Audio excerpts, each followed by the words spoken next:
Something with the anymore, connection. right? Marie. Oh, Hello? now not so No. good. Oh, good. Yeah. Now we are live, Paul. We are going live, I think. Yeah.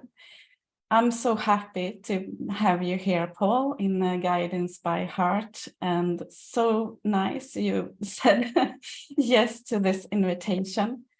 And I met you for many, I try to remember, it was like 8 years ago.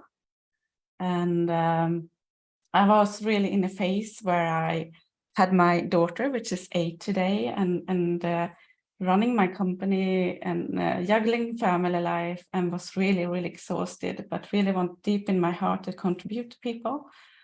And I remember being on your retreats and everything was really a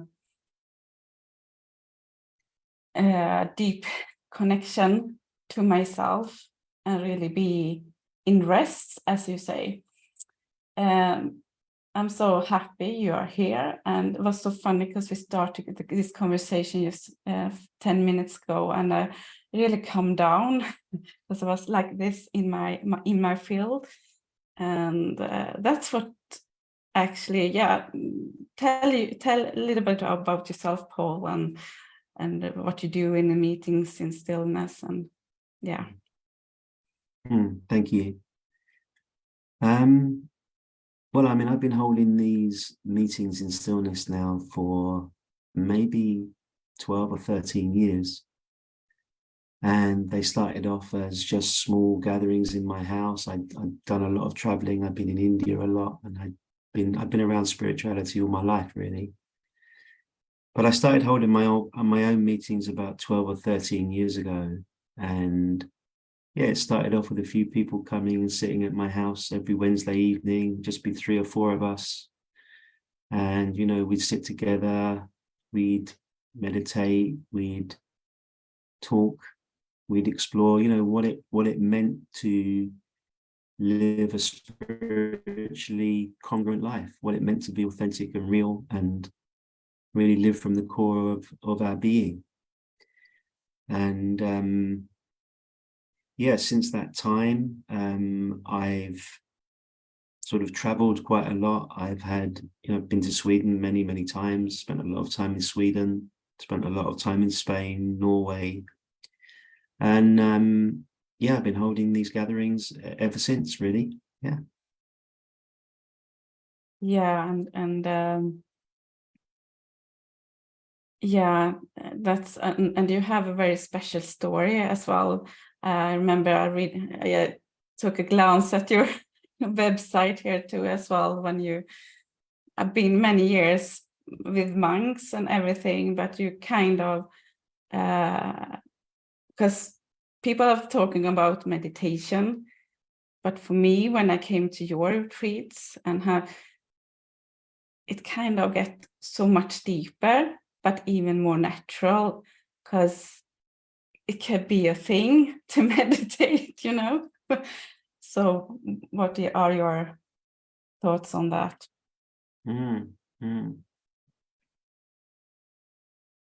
Yeah, I mean, for me, the whole essence of what I'm sharing is about a shift in consciousness.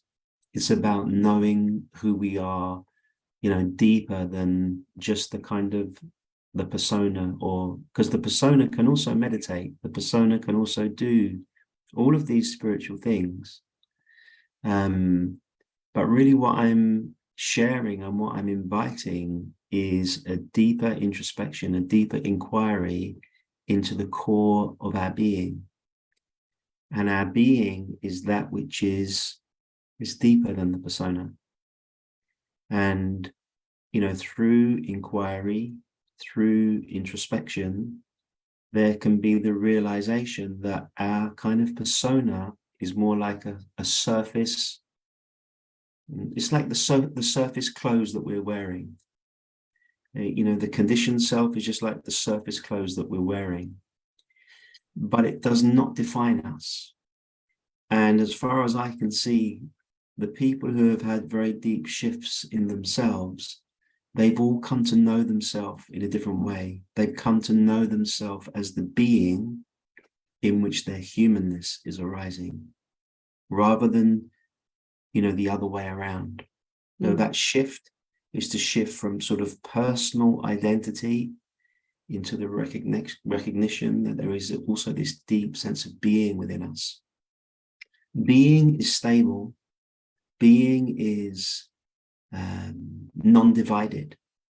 Being is ever present. And yet not that many people seem to know that. And most people are living more from the what I might call the conditioned persona.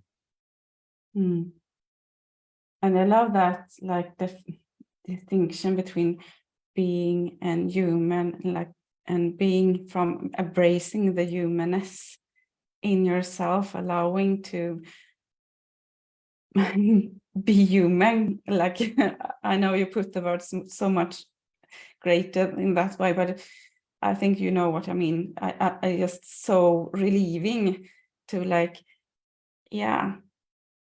it's okay to be human and not perfect. Yeah, absolutely. This for me is really where the teachings from the East and the teachings from the West merge. When we can embrace our humanness, we can allow our humanness, we can accept, as you've just said, that on some level we are deeply flawed. On a human level, we're all deeply flawed. But there is a difference between allowing, embracing, and opening to our humanness rather than just being lost in it. There's a very, very big difference with those two things. And for me, the whole essence of what I've tried to share down the years has been to find this stable ground within yourself, and then accept your humanness from there. Know that your humanness is you could say it's perfectly flawed in one way, and we can do personal development work. I also do personal development work. I also do trauma work. I also do work looking at certain patterns of my own conditioning around codependency and things like that. But the solution for me isn't going to be found in just becoming a perfect human. No, the solution is to be found in recognizing and abiding as my spiritual nature, and then allowing my humanness to unfold within that.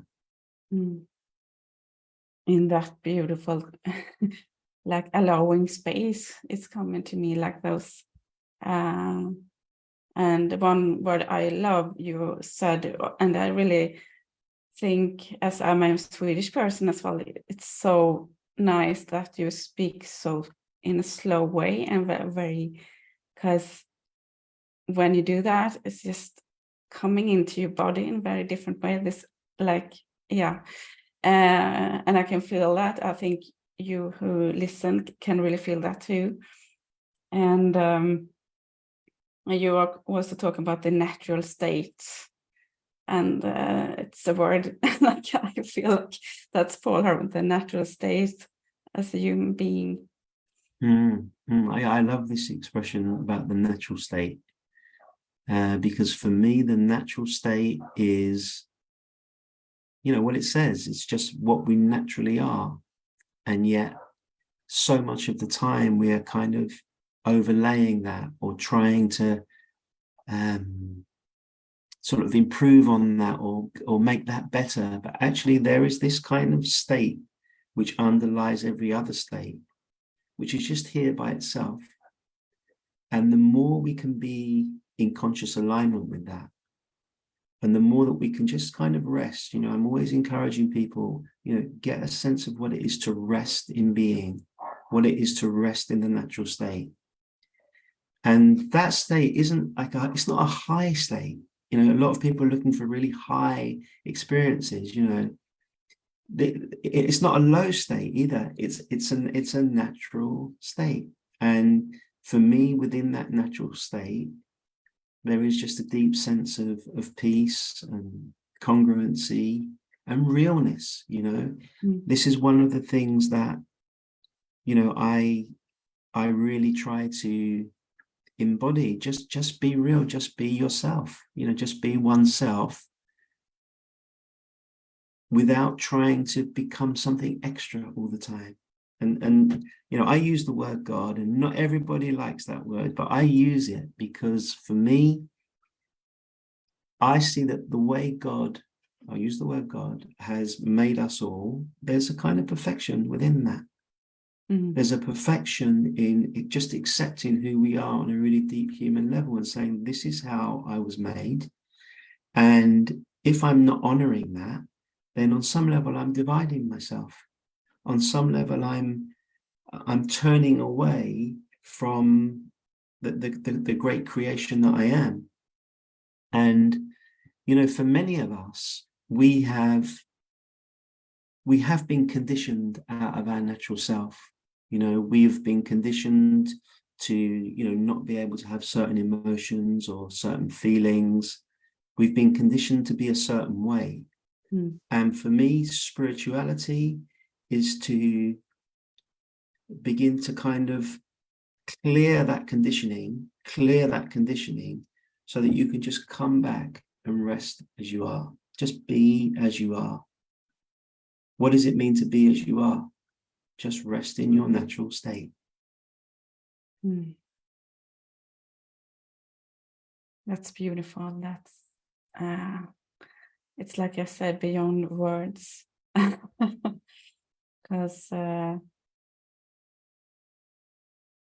think that is so many people longing for this, even if they don't know it. Like when I came to your retreats, I had done a lot of personal development and a lot of leadership, make it happen things, which is good. It is good. Come to action, have missions and visions, and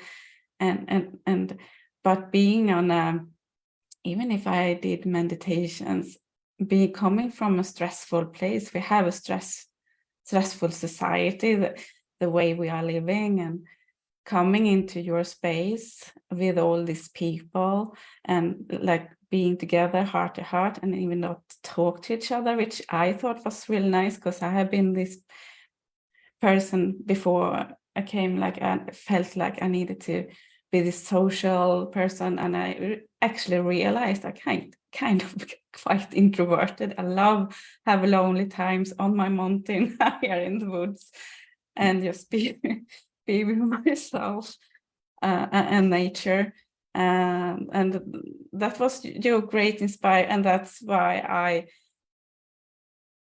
still hustling a lot with my nervous system and the way we are living, and having a family and business, but going to nature and connect with nature and coming down to natural state, and are you a great inspiration. I'm very, very, very pleased to hear that. It's interesting because the retreats I do, we are silent in between the meetings. We're silent, and for me, silence is really the most important thing on the meetings or on the retreats, that we respect that sense of silence, because what that allows is it allows people to be around one another without going into kind of conditioned patterns of behavior. And it kind of creates a field of a very sort of natural field where people are together, we're eating together, we're walking together, we're doing normal things together, but somehow we haven't got that need to talk or need to get along or whatever it might be. All of that can be dropped just for a few days, and we're just together and seeing how it is. And many people, when they first come to a silent retreat, the first day, that can be very, very difficult for people because they're so used to socially engaging. But almost always, maybe with one or two exceptions, when we come to the end of the retreat, people say, oh, I just would like to just, you know, this has been so good just to have these days where I could really just be present to myself and give myself this time and space to really connect deeply with who I am without the need to people please and all that kind of stuff. So yeah, I'm glad it was a good experience for you. Yeah, I also enjoy the retreats myself, you know, just being there. I do. And actually I find them very restful, and people sometimes say to me, you know, do the retreats take a lot out of you? No, they don't, because can just be there, and yeah, I'm holding a space and we're doing some guidance and we do have interactions in the meetings, but for the most part of it, I can just be there as well, which is very nice for me. Yeah. Yeah, and I think the thing with you as well, you always say you're just an ordinary man and a former sports teacher, and that kind of, yes. I remember you saying, like, I would happily be in the back in the room and be a participant, but I'm here because life, I don't know how we put the words, you can put them as well, but my perception was like, it was guided to do this, and like, you know, and it came naturally to you that you should do, not have to do this, it just came on you. Exactly.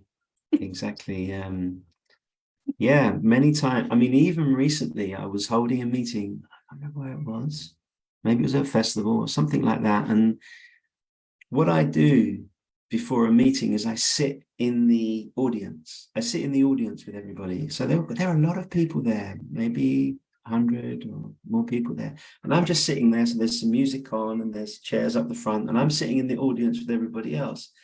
And I'm just kind of enjoying just sitting there. And then I say, okay, oh yeah, I'm the one who has to go up there and sit in the chair now. So I sort of move and go and sit in the chair, and because, you know, somehow that is what life asked of me, but I don't, you know, I don't have an ambition to do that, or I don't have that. I just have a feeling like somehow this is a life calling, and all my job is to do in those meetings is to hold the ground of presence and just be myself, and that's it. There's nothing more to it than that. And actually, I really love what Adyashanti says when somebody asked him, you know, what is the role of a teacher? And just to be themselves. Because then the adoration that can come from the students to the teacher can be much less enticing. And then there just comes this feeling that actually we're all just sitting together. We're all just human beings sitting together and exploring ourselves deeply on the level of heart, mind, and gut. That's all that's going on. And, you know, I've never been comfortable, you know, being a guru or anything like that. That's never been my thing. But I do enjoy being around people when we're being authentic and real and looking into the nature of the self. I do enjoy that. Yeah, I think that's what I really like about, really love about you, because that's what's just okay. Because there's so much in society, yeah, and sometimes gurus like get into that space too, but you still are yourself, and nothing is wrong or right, because everybody, as I say, you should be yourself. So yeah. And something, I was just across your Facebook group, Meetings in Stillness, and I just recommend you, all of you listening here, if you don't are in there, go in there, because you provide so much value, and I could go in sometimes and just like, I just need to rest and relax, and then put the video of you. And something I cross over was just this something I think so important is about deep listening, and I just love that, because I think we need that, just listening to yourself, of course, but also really listen to people and stop advising, just listen. So if you would like to say something about that. Yeah. You know, when I'm listening to somebody, what I try to do is fully embody myself. So I can fully sense my own presence, you know, in my gut, in my heart, in my body. And I can also pay attention to what that person is saying, but I'm not thinking, okay, what have I got to reply? How, you know, what advice I'm going to give them? It's more, for me, the practice of deep listening is deeply connective. And it's just being very present to oneself whilst just listening to what the other person is saying.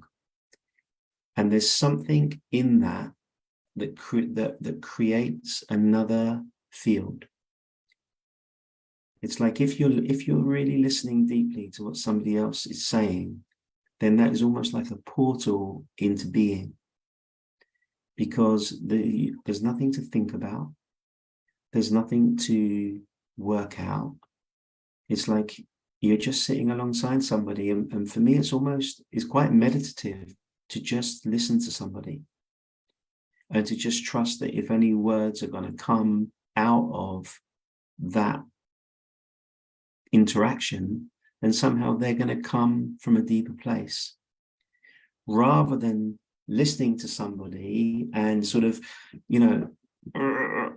which seems to happen. It seems to happen a lot, and I know in myself that the people that I feel the safest with, and the people with whom I have the deepest relationships, the deepest connections, the most important thing that is present in our conversations is space.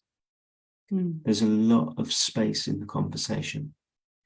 And then basically what happens is both nervous systems, both my nervous system and the other person's nervous system, is just in a state of rest. And then it can be just a beautiful interaction. It's almost a bit like a dance then.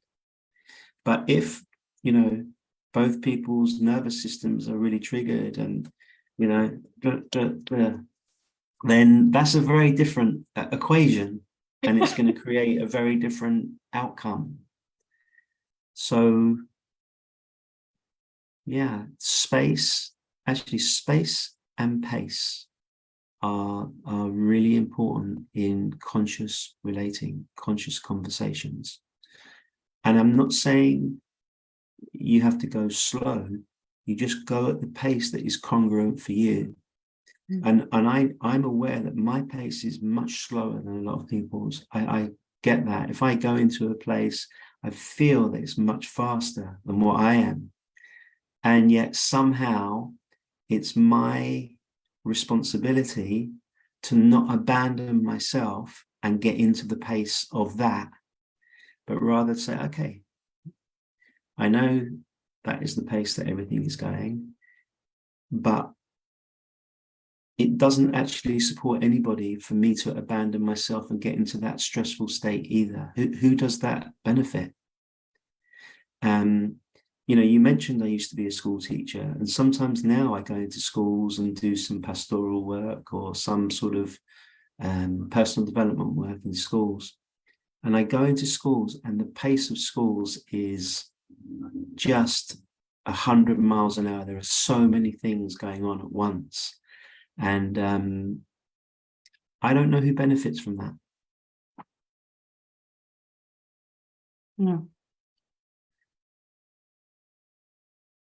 No, it's I'm just checking where we are live here.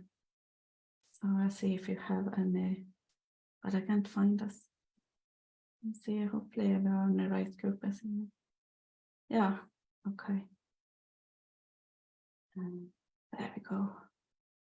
Let's see if someone has said something here.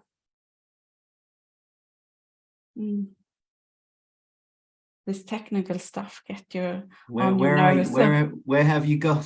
Have you gone to are you gone into Facebook now or something? Okay. You know, this, you feel the shift, like, ah. Yeah. I just leave that because all the technical stuff is good, because we could have this conversation, you sitting in England and me in Stockholm. That's amazing, having this conversation. They're also coming our way. So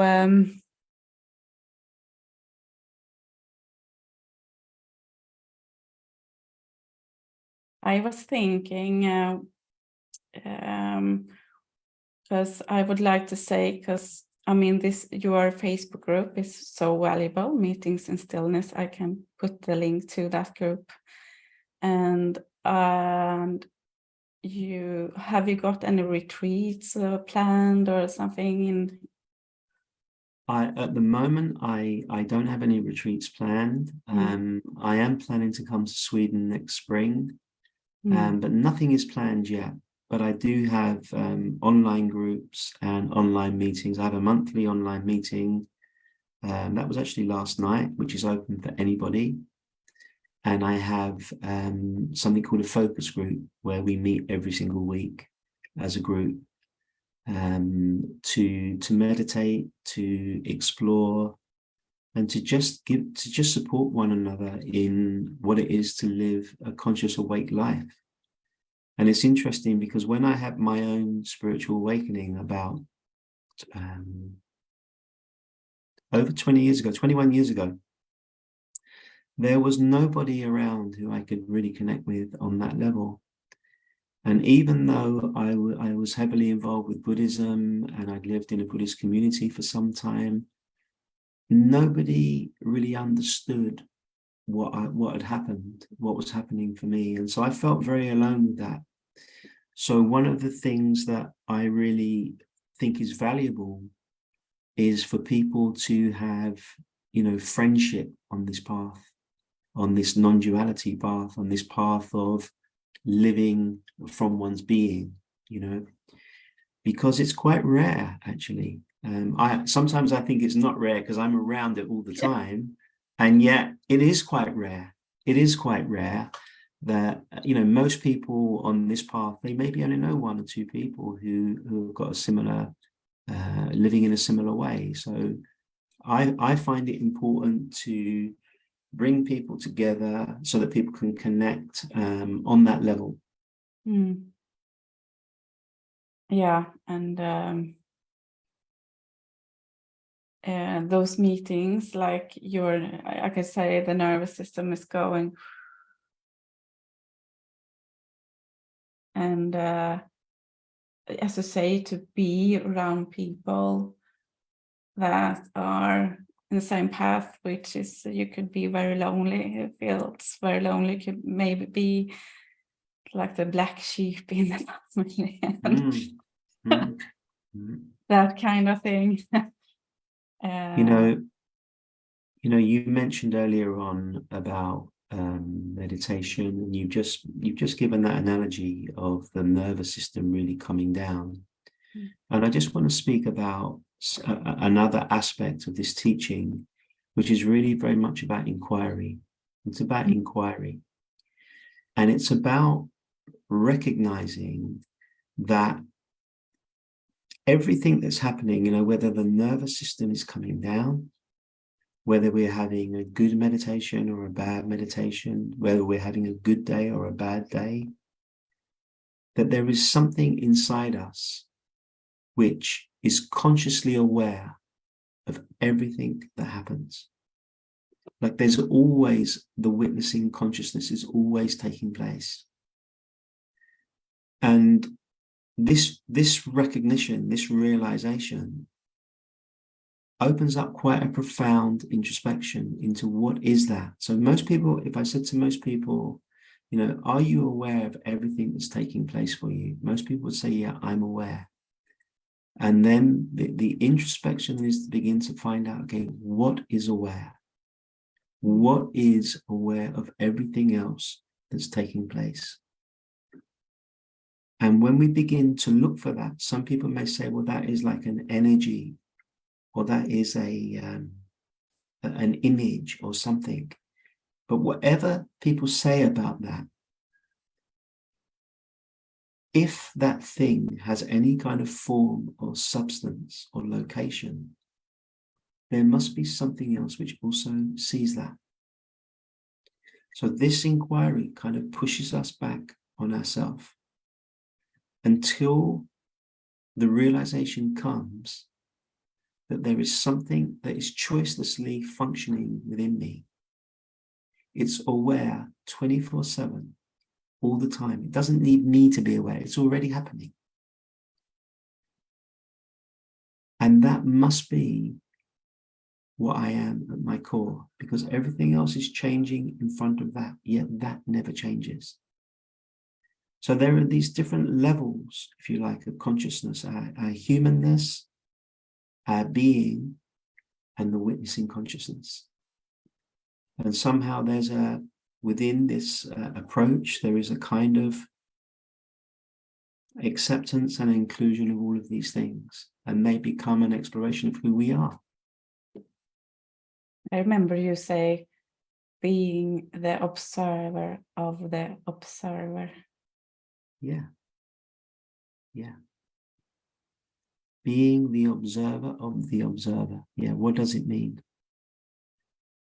It's powerful to look at that. Something is observing. Most people say, yeah, I am observing. I say, now that eye that is observing, what is seeing that?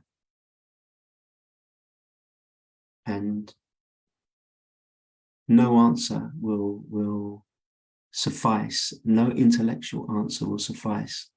Only the realization of what that is will suffice. Mm. And for me, you know, the recognition of that is not the end of the path. It's almost like the beginning of the path. It's the beginning of living life from that position. Like a rebirth. It's yeah.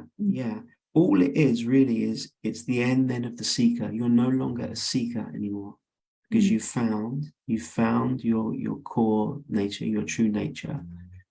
And then there is the ever unfolding living as that, which is challenging and is a journey and is going to bring lots of things up, and also that living part of it is where most people struggle.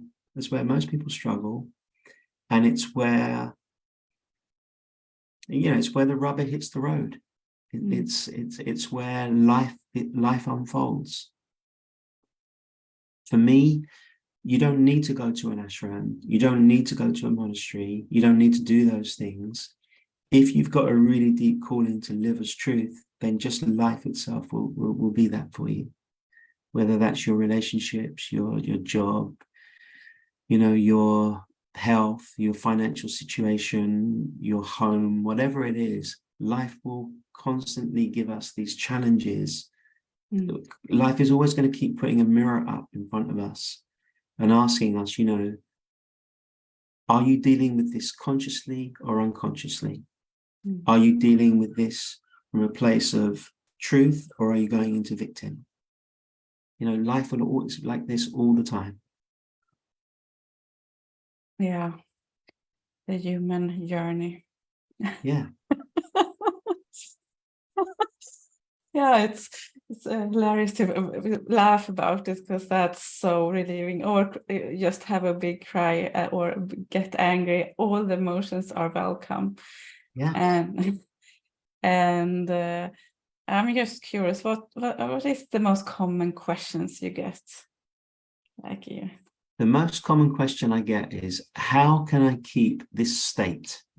So someone might, you know, meditate and find a state, and they say, okay, how can I keep this state? And I have to just break the bad news that you can't keep any state. Nobody can keep any state. You can only recognize that the stateless state, the state that underlies every other state. And that in some ways it's a disappointment to the meditator. It's a disappointment to the one who wants to, get it and have it and hold it. But that one can't do it, There's a great disappointment to the ego. That one can't do it. And the recognition that we can't keep any state and that we can't keep any enlightened image up for very long, that kind of brings about a deeper surrender and a deeper level of authenticity where we begin to see, okay, as a separate individual identity, I can't do it. But as the being, as the true self, I am it. I am it. I'm choicelessly it. Yeah, and I love that. This is this shift in consciousness, you see, from somebody who is keeping a state or trying to get somewhere or trying to be enlightened to recognizing what is already enlightened within you, what is always present within you. But it often doesn't come in the way people want it to come. People have got a whole, agenda of how it should be. And, if I'm awake, I'm going to feel this all the time, or this experience will happen. And it's very unlikely to be anything like that. Yeah, and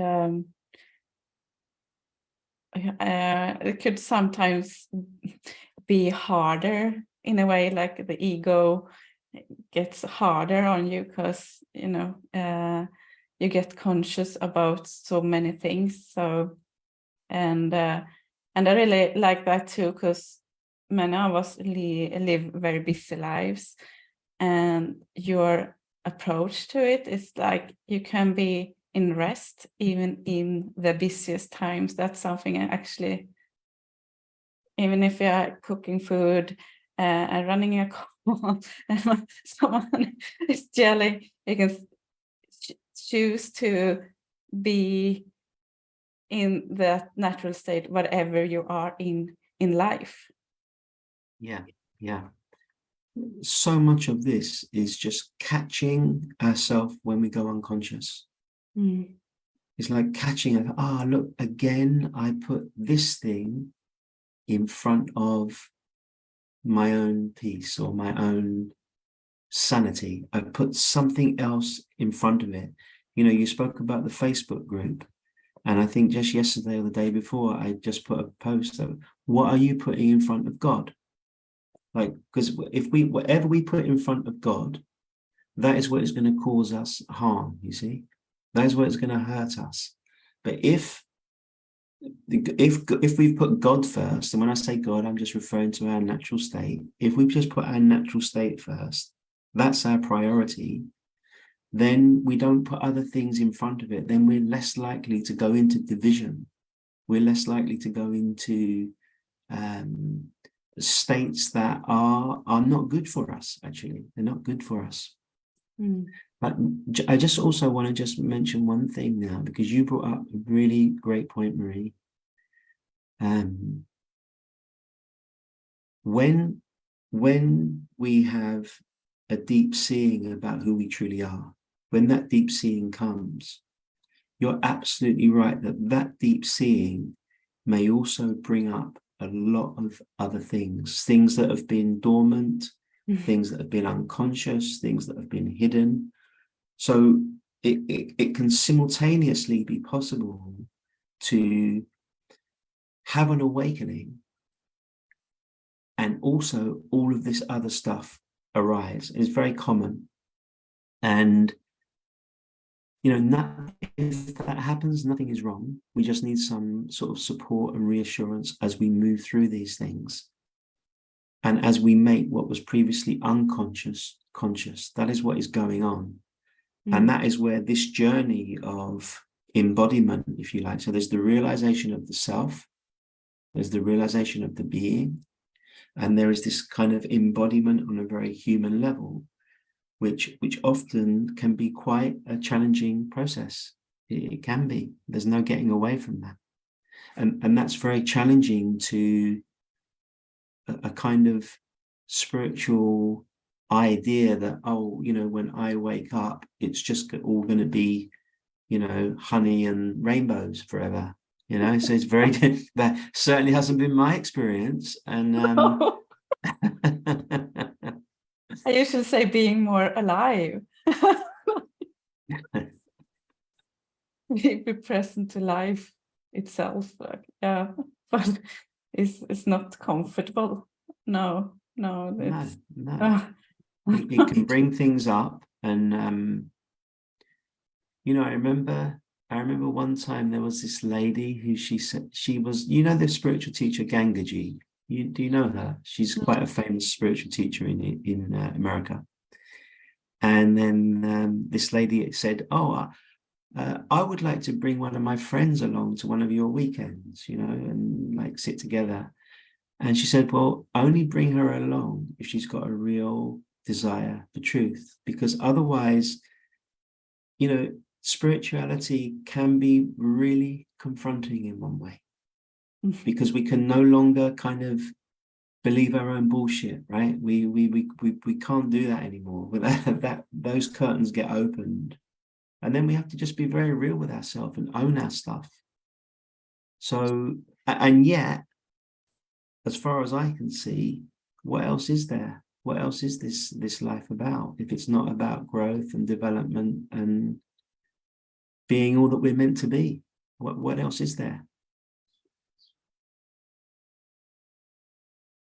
I don't see there's anything else that's more important. And for many people, you know, through their deep pain, often through their deep suffering, or through the impossibility of their conditioning, they get forced to surrender to their spiritual nature, and then that saves them from themselves. Yeah, surrender is the key word as well. I like that. Yeah. And it came up in my mind when I was, one of the retreats wasn't me, but I remember one lady who shared, and she did this deep share, and she said, like, I'm so totally depressed, you know, but I'm so happy in the same time. And I think that's really what I felt too. Like, I was really exhausted and my life didn't work, but I was really happy inside. So people like, yeah, you don't feeling well, Marie? It's like, how are you? It's like, I'm great, but yeah, the circumstances are not great, but you know. So that's a peacefulness, I guess, like the peace. It's almost like there comes the recognition that there is something within us that is not affected by our life circumstances. And the recognition of that thing enables us to face our life circumstances in a very different way, because we're not defining ourselves only by those things. And also the flip side of that, I just want to put in a little flip side of that here, is that we can also do things about our life situation. So, you know, you said that you were exhausted and you were happy, but you were exhausted. You know, I'm guessing you did something about that as well, and you took care of yourself, you took care of your humanness, you took the rest you needed or whatever. So it's not an either or, but it's more the recognition of something which is unaffected by the transient nature of things, and then taking care of the transient nature of things as well. That's a good one regarding to responsibility. That can sometimes, that word can be like, but it's not actually. Yeah.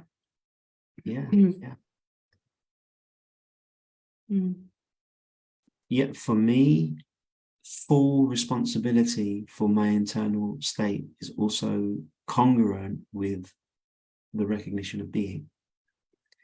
And one of the things, in fact, in my own personal development, my own growth, one of the things that I've gotten into much more in the last couple of years has been much more actual men's work, you know, getting into men's work and I've always had quite a kind of soft presentation, if you like, and a kind of gentleness, but I also wanted to develop this other side of me so it could come through, you know, directly and powerfully as well. So I always encourage people to explore everything, and you might find that you get different things from different aspects of personal development or spirituality. Yeah, and where something come up in my mind, and I remember as well, because I am like very much as a people pleaser. So sometimes I think, like when I drive in the car and I get really angry with people here in Stockholm, I was like, now just hang on, it's like not being the people pleaser, like. I don't want to use any bad words, but it's good practice for people pleasers. Absolutely, and very good that you're addressing that.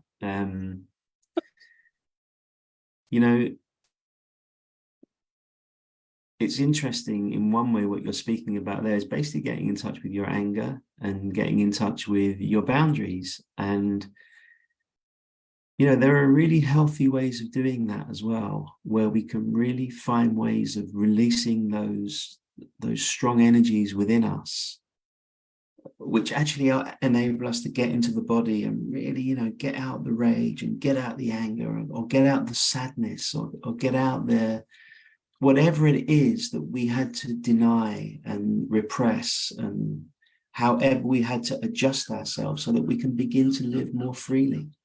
We can begin to live more authentically. And, for me, what I've found as I've got more in touch with my anger is that finding healthy ways of releasing anger, then that anger actually turns into power. And power we need. We need this direct access to power, because then we can take action in our life. Then we can move forwards in our life. Then we're not stuck. We're not afraid. And we're not sort of abdicating responsibility to other people. We can be absolutely in our sovereign power. The power. Yes. Yeah. Thank you. I could continue in endless conversations here, but are there any final words you want to wrap it up here for this interview? I'm so happy to have you here, and I can say I am more to my core now,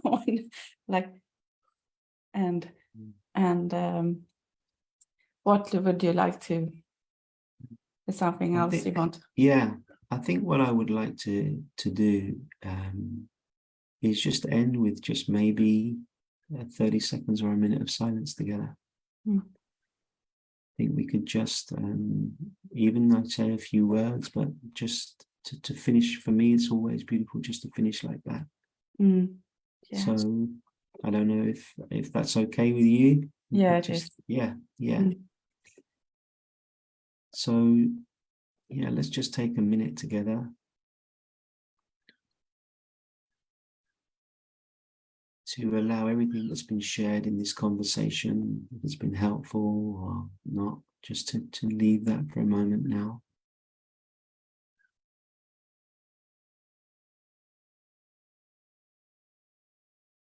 And to just, again, just connect with the ground being.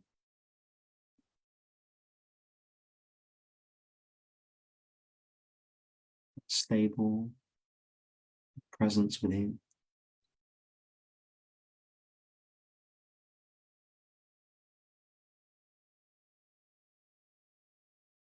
That place which is the source of peace, the stillness, and happiness within us.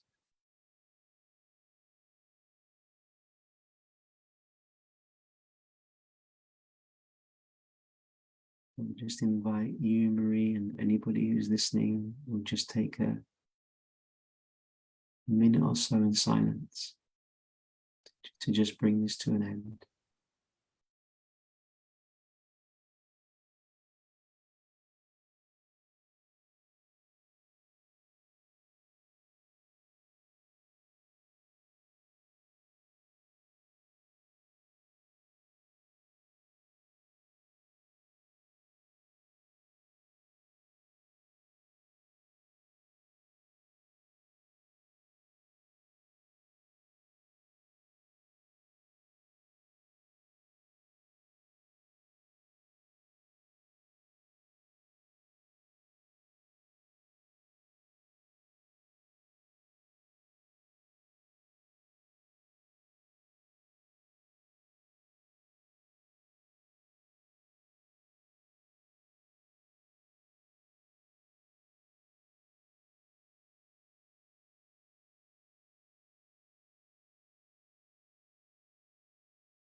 Thank you.